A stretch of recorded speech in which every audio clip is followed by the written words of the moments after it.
So Joanna Dangerfield asks, what's an example of a fighter dealing with a pressure fight exceptionally well? The anti-Barboza performance, essentially. There are a lot of good like outfighting performances We're gonna in say MMA Aldo actually. immediately. Yeah. Aldo not an outfighter usually, but he fought like an outsider in the Frankie Edgar rematch, and that was beautiful because he committed most of the outfighters commit the mistake of fighting the whole fight at the edge of the cage. Yeah. And Aldo just did not do that. He did his pivot in the middle of the cage and made. I mean, Edgar obviously, look there silly. comes the question of what do we consider a pressure fighter? Is coming back to like the question of pace fighters versus pressure fighters.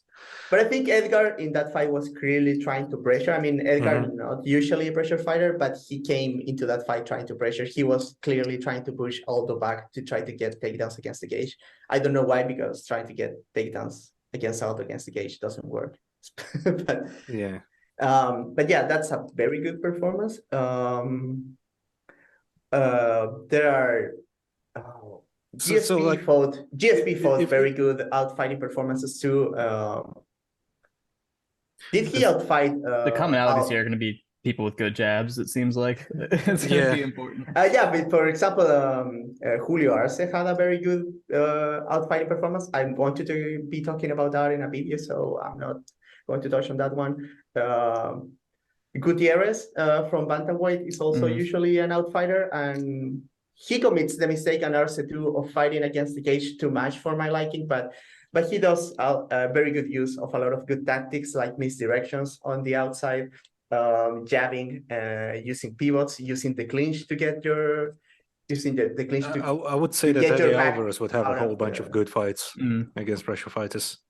Yeah, Eddie Alvarez at his best as an outfighter. The Justin Gaethje performance, beautiful. It's interesting. You see some of these tactics not working.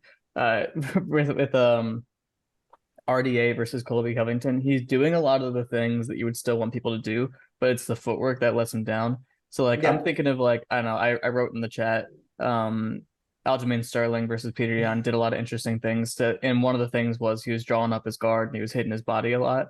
And that's something that RDA did a lot too, is he was countering a lot of the forward pressure with like these huge like fuck off body shots.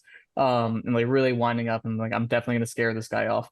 And he was like hitting him really hard, and then Colby was just pushing into him past that. So I think it's, you have to have a lot of different things going for you. You can't just be like, I'm gonna, counter them when they're vulnerable as they're stepping in. I'm just gonna jab. I'm just gonna do this. You have to be moving. You have to be putting yourself in good positions, and then you have to cycle through so many different things in order to have a good outfighting It's hard. performance. It's really hard. Yeah, there's also the difference between like the wrestling pressure versus the striking pressure. Yeah. Like what are you trying to avoid? There's like there's like for example, pace, there's angles, and there's like many different types of pressure. But also for example, Ronda was clearly trying to pressure both in the striking and grappling, but with the objective of getting to the but that's very good performance.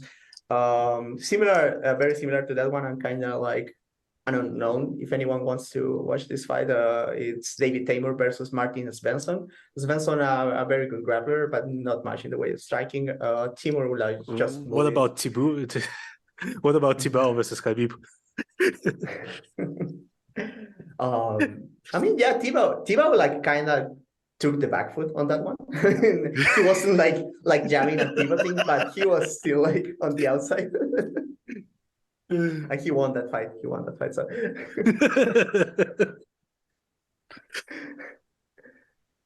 But I mean, there are a lot of good examples, probably, but yeah, I mean, you can. The other thing that you can do is like just meet pressure with pressure, but that's also harder to define. Speaking of anti-Barboza performances, Barboza versus Shane Burgos.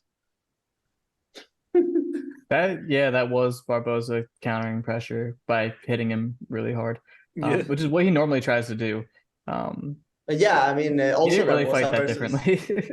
Also Barboza versus Hooker, but both Burgos and Hooker made the mistake of like not really like putting the very hard pressure on Barboza, like because they were more they made the mistake of going for pace instead of going for positional pressure. Belda also made that same mistake against Barbosa. You see Michael Johnson like pressure Barbosa very effectively and without many of the tools of a good pressure fighter, but he insisted on putting Barbosa against the cage a lot, and that was where he wore him out the most.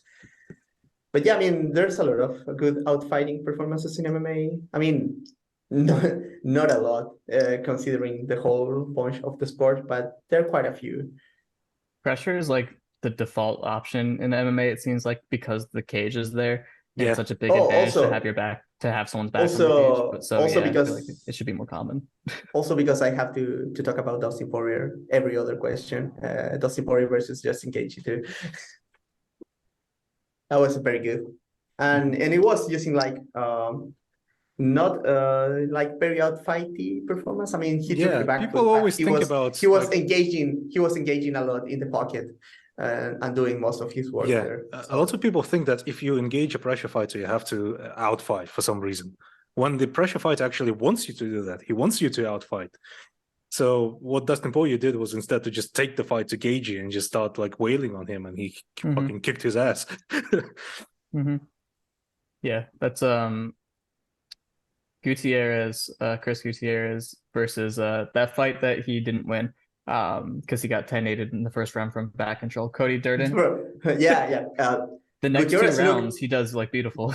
Gutierrez did so well. Like he was intercepting with kicks. He was managing the range. I talk about that one. I was gonna write about that, and then I didn't. Or did I? I don't think I did. But I did a video on that whole event, and in that part I talk about that. Yeah, that fight. That was like one of my favorite. Like this is how you avoid getting wrestled in a very general sense. Like here's how you strike in a way where people he was doing everything. This is how you avoid getting wrestling after getting wrestled. I mean, maybe he had to get the feel for the wrestling before actually like avoiding. I think just he didn't realize how desperate he needed to be to not get wrestled, and then he was I don't know, but that's a good fight. I enjoy that one. You just skip the first round. All right, so next up, Spencer again. If you could be friends with any fighter, who would it be? Gerald Meerschaert. Isn't Spencer dead because Ed killed him with an icicle? With an icicle, yeah. It's his We're last communing will. with his spirit. His last will is for us to answer this. So I guess no one is answering Robert Whittaker anymore, right? No. I don't want to be friends with Robert Whittaker. I never wanted to be friends with Robert Whittaker. The man's favorite game is Fallout 76. That wasn't my interest. That's the bad Fallout, right? Yeah, that's the worst Fallout. That's the multiplayer Fallout. Yeah. That's the linear Fallout. But no, my answer is Gerald Meerschaert because I'm already friends with Zach Mikowski, so I can't answer him. Meerschaert seemed very cool in the interview. I've heard only cool things about Gerald Meerschaert. And did he do something with Ben? Yeah. The interview with Ben. The interview with Ben. He beefed with Ben. He beefed with Ben, yeah. So they are not friends actually. Yeah. I want to be friends with Meerschaert probably. Angela Hill seems pretty cool. That's a good to one. be honest. Yeah. Who else? That's it, I think. No, it couldn't be friends with any fighter, I think. Do fighters actually deserve to be paid more?